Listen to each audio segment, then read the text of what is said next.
네, 생활법률 11주차 2교시 수업 시작하도록 하겠습니다.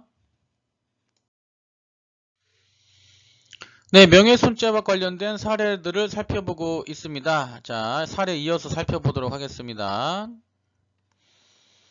이혼 소송 중인 처가, 이 사례입니다. 이혼 소송 중인 처가 남편의 친구에게 서신을 보내면서 남편의 명예를 훼손하는 문구가 기재된 서신을 동봉한 경우에 과연 이 처에게 명예훼손죄가 성립하는지 보도록 하겠습니다. A는 이제 부인이고요. C는 남편입니다. 그리고 B는 남편의 친구죠. 자, 그리고 C와 A는 이혼 소송 중입니다. 자, 이 경우에 이혼 소송 중에 있는 B라는 부인이 자기 남편의 과거에 그 어떤 밝히기 싫어하는 부분에 대해서 그 명예훼손적인 발언이 담긴 편지를 써서 이혼 소송 중이니까 이제 감정이 별로 좋지는 않겠죠. 그런 상황에서 이제 A라는 부인이 자신의 이혼 소송 중인 남편 C에 대한 명예훼손적인 내용이 담긴 편지를 이 남편과 아주 친한 친구 이제 B에게 편지를 보냈죠. 예, 그러니까 이제 B라는 사람이 이 친구에게 야, 니네 부인이 이런 편지를 나한테 보냈다. 이거 어떻게 된 거냐? 이렇게 얘기를 하니까 결국에는 이 남편 C가 이혼 소송 중인 자신의 부인 A를 상대로 명예훼손죄로 고소를 한 사건입니다. 자, 이 사건에서 여러분이 이제 잘 아시겠죠? 판단이 가능하시리라 봅니다. 명예훼손적 발언을 한 A에게 명예훼손죄가 성립하는지를 검토하기 위해서는 공연성이 있어야 되고, 그러한 공연성을 판단하기 위해서 우리 대법원 판례 입장에 따르면 B라는 사람에게 전파 가능성이 있는지 여부를 검토해 봐야 됩니다. 그런데 여러분 이 사건에서 보시면 이 B라는 사람과 이혼 소송 중인 남편 C라는 사람이 사실관계를 읽어보면 굉장히 친한 사이입니다. 여기도 보시면 아시겠지만 이혼 소송 중인 청의 남편의 친구에게 편지를 보냈다고 했는데 이 둘의 관계가 이 남편 C와 이 남편의 친구 B의 관계가 굉장히 친한 관계이기 때문에 자신과 친한 관계에 있는 C에 대한 이야기를 여기저기 다니면서 소문낼 가능성이 없다라고 우리 법원이 판단했습니다. 그래서 B에게는 전파 가능성이 없다. 따라서 B에게 전파 가능성이 없으니까 A는 명예훼손죄로 처벌받지 않는다. 자, 이런 판결이 있습니다. 사례를 하나 더 보도록 하겠습니다. 인터넷 댓글로 상대방의 아이디를 거론하면서 내가 당신 부모를 강간해도 무죄냐 등의 모욕적인 댓글을 작성한 경우에 명예훼손죄가 성립하는지를 살펴보겠습니다. 이게 실제 있었던 사건인데 이제 그 인터넷에서 이제 기사가 하나 올라왔는데 강간범을 처벌했다라는 기사가 올라왔는데 이 기사 댓글에 이제 기사에 관해서 댓글이 달리는데 어떤 사람이 강간범이라 하더라도 너무 과하게 처벌하는 것 같다라고 의견을 다니까 그 사람에 대해서 이런 얘기를 한 거죠. 내가 당신 부모를 강간해도 무죄냐라는 등의 모욕적인 댓글을 단 겁니다. 예를 들어서 이제 A가 A라는 사람이 이제 강간범을 너무 무겁게 처벌하는 것 같다. 인권을 보호하는 차원에서 뭐 조금 더 재판을 해봐야지 강간범인지 여부를 확정할 수 있다. 뭐 이런 이야기를 했다고 볼 수 있는 거죠. 근데 이러한 A의 말에 대해서 B라는 사람이 어떻게 공격을 했느냐면 여기 나와 있는 것처럼 내가 당신 부모를 강간해도 무죄라고 하겠느냐. 자, 이렇게 이야기를 하니까 이 A라는 사람이 B라는 사람을 명예훼손죄로 고소한 사건입니다. 명예훼손죄로 고소했다. 물론 인터넷 공간에서 댓글을 단 내용이기 때문에 많은 사람들이 볼 수 있어서 이 사건 같은 경우에는 공연성을 얼마든지 인정할 수는 있습니다. 인터넷 댓글이란 것은 누구나 볼 수 있는 상황이기 때문에 공연성은 인정할 수 있는데, 자, 이 판례에서 문제는 아이디만을 알고 있는 상황이죠. 지금 A라는 사람이 자신의 실명을 가지고 댓글을 단 것이 아니고 A라는 사람도 자신의 아이디만 가지고 댓글을 달았고 이 B라는 사람도 A라는 사람의 실명을 당연히 모르겠죠. 따라서 실명을 언급하면서 이런 이야기를 한 것이 아니고 아이디를 언급하면서 아이디 누구누구씨 내가 당신 부모를 강간해도 무죄냐. 자, 이렇게 댓글을 단 경우입니다. 그렇기 때문에 명예훼손죄가 성립을 하게 되려면 명예훼손을 당하는 주체가 누구인지 특정이 돼야 된다라는 얘기죠. 누군지 그렇지만 이 아이디만 가지고는 그 사람이 누군지 전혀 알 수가 없다라는 얘기입니다. 물론 A라는 사람은 아무리 댓글이라도 기분이 나쁜 것은 사실입니다. 그렇지만 B라는 사람이 적시한 것은 A에 대한 실명이나 혹은 A가 누군지 알 수 있는 내용의 말을 한 것이 아니고 단순히 그 댓글에 올라와 있는 A의 아이디를 거론했다라는 얘기죠. 그렇다는 것은 다른 사람이 이 댓글을 본 사람이 이 아이디만 가지고는 이 아이디를 소유한 사람이 누구인지 도무지 알 수가 없기 때문에 이 경우에는 명예훼손의 당사자가 특정됐다고 보지 않습니다. 이게 우리 법원의 판단입니다. 아이디만 거론한 경우는 그 아이디를 가진 사람이 누구인지 특정할 수 없기 때문에 명예훼손 당한 사람이 누구인지 알 수가 없다라는 거죠. 따라서 이 경우에도 비록 이제 A의 입장에서는 기분은 나쁘겠지만 그 명예훼손죄는 성립하지 않는다라는 것이 우리 법원의 판결입니다. 자, 여기까지 이제 여러분 그 명예훼손죄와 관련된 사례들을 살펴보셨죠? 이 사례들을 통해서 그 전파 가능성이라는 것에 이런 의미구나라고 명확히 이해하실 수 있었을 겁니다. 전파 가능성이라는 것은 명예훼손 행위를 한 사람, 즉 명예훼손 발언을 들은 사람을 기준으로 그 사람이 불특정 다수인에게 그러한 것들을 이야기할 가능성, 즉 전파 가능성이 있는지 여부를 판단해서 명예훼손죄의 성립 여부가 결정되는 그러한 상황이 바로 그러한 것이 전파 가능성 이론이다. 이렇게 이해하시면 될 것 같습니다. 그리고 마지막으로 우리가 지금 명예훼손죄에 대해서 배우고 있는데요. 명예훼손죄는 반의사 불벌죄입니다. 여러분 조금 어려운 용어인데 이 범죄 중에요. 여기 보시면 다시 한번 정리를 해주면 범죄 중에는 이 반의사 불벌죄라는 것이 있습니다. 반의사 불벌죄. 이게 의미가 뭐냐면 자 보시겠습니다. 의사에 반해서 벌할 수 없는 범죄, 이것을 바로 반의사 불벌죄입니다. 불벌죄라고 합니다. 자, 의사에 반해서 벌할 수 없는 범죄, 이것을 반의사 불벌죄라고 합니다. 그러니까 쉽게 얘기해서 피해자가 저 사람을 처벌하는 것을 원치 않는다라고 의사표시를 하면 수사기관은 그 사람을 수사할 수도 없고 처벌할 수도 없는 그러한 것이 바로 반의사 불벌죄인데, 쉽게 얘기해서 합의를 보면 처벌할 수 없는 범죄라고 이해하시면 될 것 같습니다. 피해자와 합의를 보면 처벌할 수 없는 범죄, 수사할 수 없는 범죄, 그러한 것들이 그러한 범죄가 바로 반의사 불벌죄인데, 이 명예훼손죄가 바로 반의사 불벌죄이기 때문에 여러분 피해자하고 합의를 보게 되면 수사할 수도 없고, 수사할 수 없으니까 따라 재판할 수도 없겠죠. 재판도 안 되고 처벌할 수도 없는 그러한 범죄가 바로 반의사 불벌죄로서 명예훼손죄다라고 기억을 해주시면 됩니다.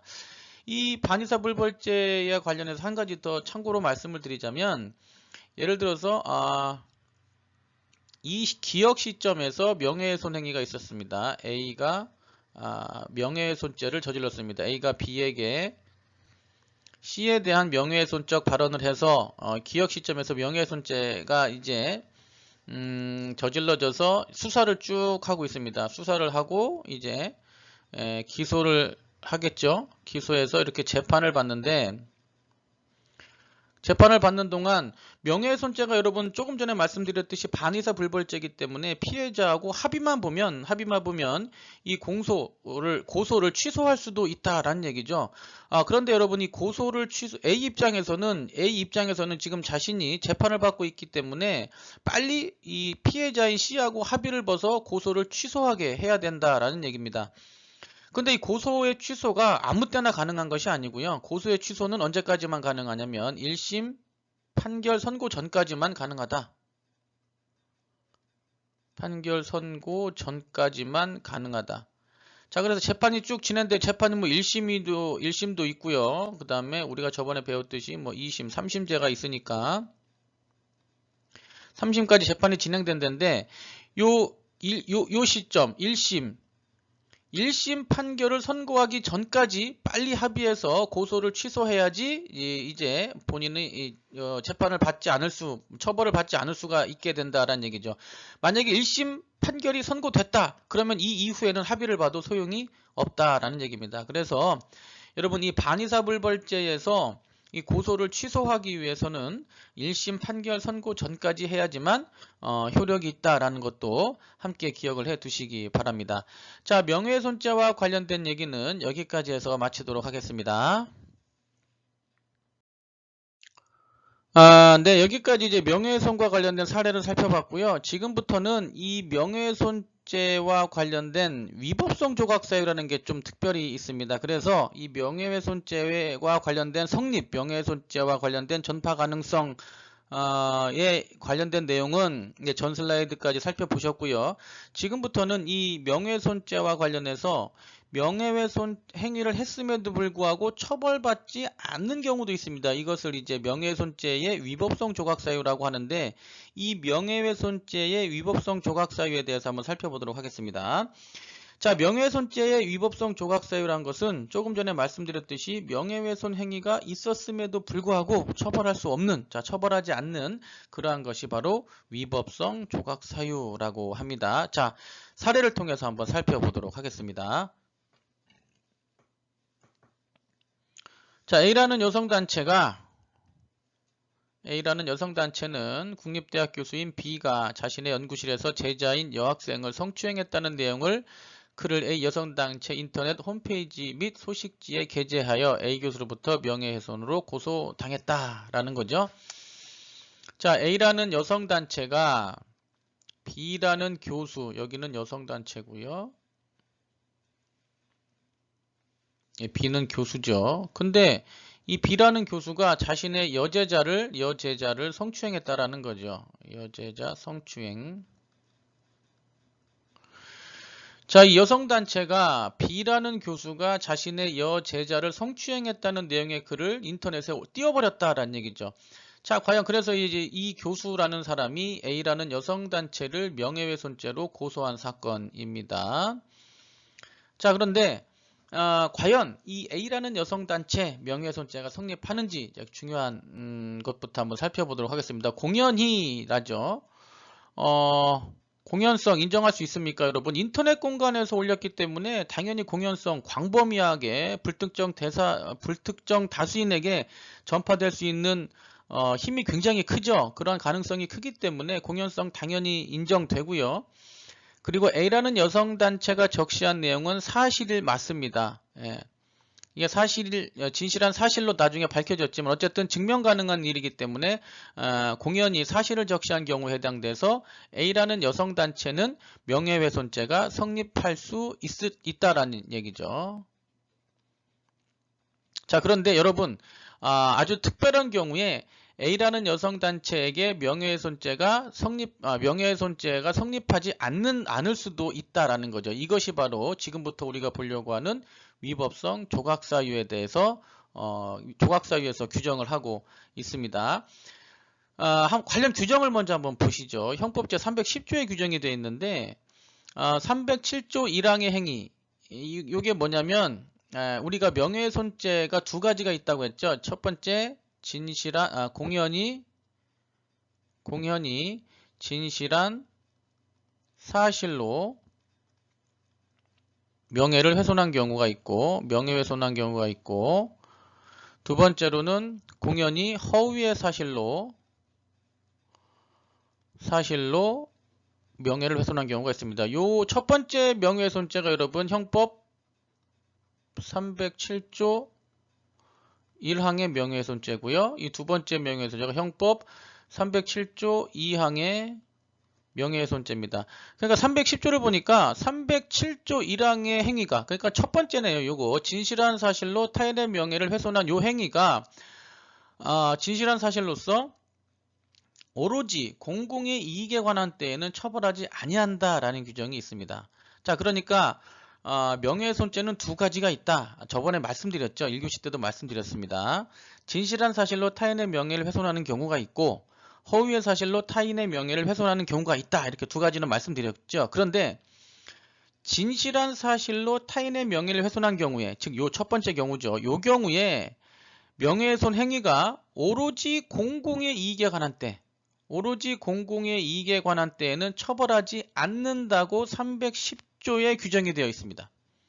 자, 그러니까 사실로 다른 사람의 명예를 훼손한 경우에는 그 이유가, 명예훼손한 이유가 공공의 이익을 위한 것으로 볼 수 있다면 당연히 310조에 따라서 명예훼손죄로 처벌받지 않는다라는 규정이 우리 형법에 있는 거죠. 이것을 우리가 위법성 조각 사유라고, 그러니까 위법성을, 명예훼손과 관련된 위법성을 없애는 사유다. 위법성이 없어지니까 처벌받지 않는 사유, 그것이 바로 형법 310조에 규정이 되어 있습니다. 그리고 조금 전에 말씀드린 요 사례 있죠. 여성단체에서 B라는 교수가 여제자를 성추행했다라는 내용을 홈페이지에 올렸다는 이 여성단체는 나중에 이 B라는 교수가 실제 여제자를 성추행한 게 맞다라고 밝혀졌습니다. 따라서 이 결국에는 307조 1항, 즉 진실한 사실로 타인의 명예를 훼손한 경우인데 이 목적이 오로지 공공의 이익에 관한 것이다 라고 우리 법원이 판단을 해서 이 A라는 여성단체를 명예훼손죄로 처벌하지 않았던 그러한 사건입니다. 그러니까 공연히 진실한 사실로 타인의 명예를 훼손한 경우라 하더라도 그 이유나 목적이 오로지 공공의 이익에 관해서 했다고 볼 수 있다면 처벌받지 않는다라고 기억을 하시면 됩니다. 자, 그러면 이 310조, 즉 명예훼손죄와 관련된 위법성 조각사유가 적용되기 위해서는 어떠한 요건을 갖춰야 되는지 한번 보도록 하겠습니다. 적시한 사실의 진실성, 요 얘기는 요 얘기죠. 일단은 307조 1항의 명예훼손죄에만 해당이 됩니다. 아무리 공공의 이익을 위해서 명예훼손을 했다 하더라도 그 사실이, 발언한 사실이 허위라면 위법성이 조각되지 않는다. 즉 310조가 적용될 여지가 없다라는 얘기죠. 310조를 적용해서, 형법 310조를 적용해서 처벌하지 않는 명예훼손죄는 명예훼손을 한 발언이 진실한 사실일 때만 적용된다라는 것 꼭 기억해 두시기 바랍니다. 자, 따라서 형법 307조 2항 요거죠, 요거. 예, 허위의 사실로 타인의 명예를 훼손한 경우에는 310조를 적용할 수 없다라는 거죠.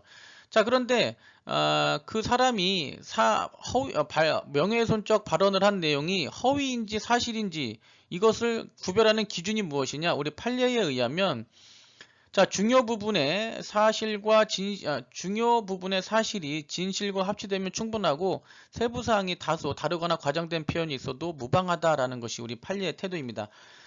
진실한 사실로서 타인의 명예를 훼손했다고 볼 수 있으려면 그 발언의 내용이 100% 진실이어야 할 필요는 없다라는 얘기죠. 여기 판례에서 말하는 것처럼 발언한 내용의 중요 부분이 진실이면 되고 아주 세부적인 것까지 진실일 필요는 없다. 세부적인 부분은 다소 다르거나 진실과 다르거나 과장된 표현이 있어도 전체적으로 중요 부분이, 발언의 중요한 부분이 사실과 일치된다면 진실한 사실로 타인의 명예를 훼손한 경우로 볼 수 있다라는 것이 우리 법원의 판단입니다. 그리고 적시한 사실의 공익성, 즉 공공의 이익을 위해서 했어야 된다라고 볼 수 있어야지 310조를 적용할 수 있습니다. 따라서 여기 법 조문에 나와 있는 것처럼 적시한 사실이 오로지 공공의 이익에 관한 것일 것. 자, 오로지 공공의 이익을 위해서 했다고 판단할 수 있는 경우에만 형법 310조를 적용할 수 있다라는 거죠. 자, 그러면 공공의 이익도 여러분들 여러 사람의 이익을 대변하는 것이어야 되는데 공공의 이익의 개념에 대해서는 국가나 사회 기타 일반 다수인의 이익에 관한 것뿐 아니라, 이거 당연히 요 앞에 부분은 당연히 공공의 이익으로 볼 수 있겠죠. 이런 것뿐만 아니라 특정 사회 집단이나 구성원의 관심과 이익도 포함된다. 이것이 공공의 이익의 범위와 관련된 우리 판례의 태도입니다. 자, 다음 슬라이드 보시겠습니다. 네, 명예훼손죄 위법성 조각사유, 즉 진실한 사실로 명예훼손한 경우에 그러한 명예훼손 행위가 오로지 공공의 이익에 관한 것인 때에는 처벌하지 않는다라는 것과 관련된 몇 가지 사례를 살펴보도록 하겠습니다. 네, 첫 번째 사례입니다. 교장이 여성 기간제 교사에게 차접대 요구 그리고 부당한 대우를 했다라는 인상을 주는 내용의 글을 게재했다. 자, 이 경우에 과연 이 글을 게재한 사람 명예훼손죄로 처벌받겠느냐라는 거죠. 자, A라는 사람이 있는데 A라는 사람은 이제 교사겠죠. 교사인데 B라는 사람은 이제 교장입니다. 교장이고 C라는 사람은 여성 기간제 교사겠죠. 그런데 이제 A라는 사람 입장에서 보니까 B라는 교장이 C라는 여성이 기간제 교사라는 이유만으로 손님이 올 때마다 선생님 C라는 여자 선생님에게 차를 타오라고 계속 요구를 하고 부당한 대우를 계속 하는 것을 보고 나서 B라는 교장이 여성 기간제 교사에게 부당한 대우를 한다라는 내용의 글을 작성해서 게재한 경우입니다. 자, 그럼 A라는 사람에게 명예훼손죄가 성립하는지 한번 보도록 하겠습니다. A가 작성한 내용의 글은 다 사실이고요. 그리고 글을 써서 붙였기 때문에, 게재했기 때문에 공연성을 충분히 인정할 수 있습니다. 따라서 A라는 사람은 307조 1항, 즉 진실한 사실로 타인의 명예를 훼손한 경우에 명예훼손죄가 성립할 수 있습니다. 자, 그런데 아까 말씀드렸듯이 진실한 사실로 타인의 명예를 훼손한 경우에 310조 위법성 조각 사유가 적용될 수도 있다라고 했죠. 처벌받지 않을 수도 있다라고 말씀드렸습니다. 처벌받지 않기 위해서는 두 가지 요건을 갖춰야 되는데, 첫 번째로는 명예훼손한 행위가 진실한 사실을 가지고 명예를 훼손했어야 되고요. 그리고 두 번째로는 그 명예훼손한 취지가 오로지 공공의 이익을 위해서 했다라고 볼 수 있는 경우에는 처벌을 하지 않을 수도 있습니다. 자, 그렇다면은 A라는 사람이 오로지 공공의 이익을 위해서 했는지 봐야 된다라는 얘기죠. 그런데 이 A라는 사람이 주장하고 싶은 것은 결국 무엇을 위해서 했느냐? C라는 사람이 일단은 여성이었다는 얘기죠. 그러니까 남성보다는 여성에게 이 B라는 교장이 부당한 차접대와 요구를 했다는 것이기 때문에 결국에는 남성과 여성의 평등을 확보하자는, 평등을 보장하자는 차원에서 이런 글을 썼고요. 두 번째로는 이 B라는 여성 교사가 기간제 교사였다는 얘기입니다. 기간제. 이게 당연히 만약에 정규직 교사가 아니고 이제 기간제 교사였기 때문에 기간제 교사에 대한 차별, 정규직 교사에 비해서 대비해서 기간제 교사에 대한 차별을 시정하는 목적으로 이러한 글을 썼다. 자, 그렇다면 여성 평등, 남녀 평등이라든지 어떤 기간제 교사와 정규직 교사에 대한 평등, 자, 이런 것들을 위해서 글을 게재한 것이라면 얼마든지 공공의 이익을 위해서 한 것으로 볼 수 있다라는 것이 우리 법원의 판결입니다. 따라서 이 사건에서 A라는 교사는 진실한 사실로 타인의 명예를 훼손한 경우이기 때문에 307조 1항의 명예훼손죄가 성립할 것 같지만 310조 명예훼손한 내용이 오로지 공공의 이익을 위해서 한 것으로 판단되어져서 우리 법원에서도 처벌하지 않았던 그러한 사건이 바로 첫 번째 사건이고요. 하나 더 보도록 하겠습니다. 자, 담임 목사 출교 처분한다는 취지의 교단사나 재판위원회 판결문을 복사했다. 판결문을 복사해서 예배를 보러 온 신도들에게 배포한 경우에 과연 명예훼손죄가 성립하느냐? 이게 어떤 내용이냐면 A라는 목사님이 계시고요.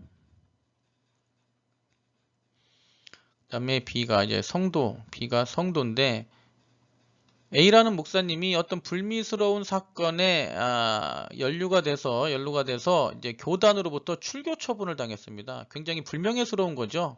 신앙 목회자로서 교단에서 방출당했다라는 얘기는 굉장히 좀 심각한 상황인데 이러한 사실을 B가 알게 되죠. 그래서 A라는 목사님에게 목사님께서 교단에서 출교될 정도로 어떤 신앙인으로서의 자격을 갖추지 못했기 때문에 좀 교회에서 나가달라고 요구를 했음에도 불구하고 A라는 목사님이 쉽게 얘기해서 버티신 거죠. 못 나가겠다. 자, 이렇게 되니까 이제 B라는 성도가 여기 사실관계에 나와 있는 것처럼 출교 처분한다는 판결문을 이렇게 복사해서 교회에 예배 보러 온 신도들에게 이 판결문을 배포한 겁니다. 이 판결문에 보면 A라는 목사님이 어떠어떠한 연유, 어떠어떠한 사건에 연루가 돼서 좀 불미스럽게 출교 처분한다라는 내용이 구체적으로 적시가 되어 있기 때문에 자, 이러한 것을 성도들에게 이제 배포한 B를 A라는 목사님이 명예훼손죄로 고소했던 그러한 사건입니다.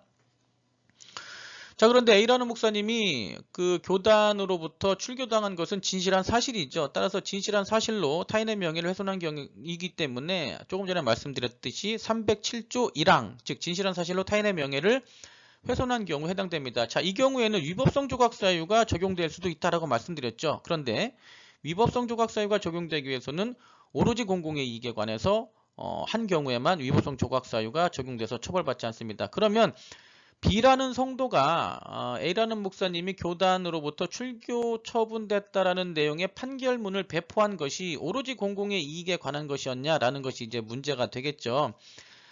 오로지 공공의 이익이란 개념을 아까 조금 전에 말씀드렸죠. 공공의 이익이란 개념은 국가 또는 사회 일반인이 공통적인 관심사에 관한 내용도 포함되지만 특정 집단에 관한 특정 집단의 관심에 관한 내용도 포함된다라고 우리 판례가 명시하고 있습니다. 따라서 이 B라는 성도는 이 A라는 목사님이 다니고 있는 이 특정 집단, 이 교회라는 특정 집단의 사회 일반이나 국가 전체의 이익을 위한 것은 아니지만 A라는 목사와 B라는 성도가 다니고 있는 이러한 교회라는 특정 집단의 이익을 위한 것인 경우에도 공공의 이익을 위한 것으로 볼 수 있다는 것이 판례의 태도입니다. 따라서 이 사건에 있어서도 성도 B, 이 성도 B는 진실한 사실로 타인의 명예를 훼손한 경우인 것 같지만 결국에는 그러한 내용이 공공의 이익을 특정 집단, 즉 교회라는 특정 집단의 공공의 이익을 위한 것으로 판단돼서 결국에는 명예훼손죄로 처벌받지 않았던 그러한 사건입니다. 자, 생활법률 11주차 2교시 수업은 여기서 마치도록 하겠습니다. 고생하셨습니다.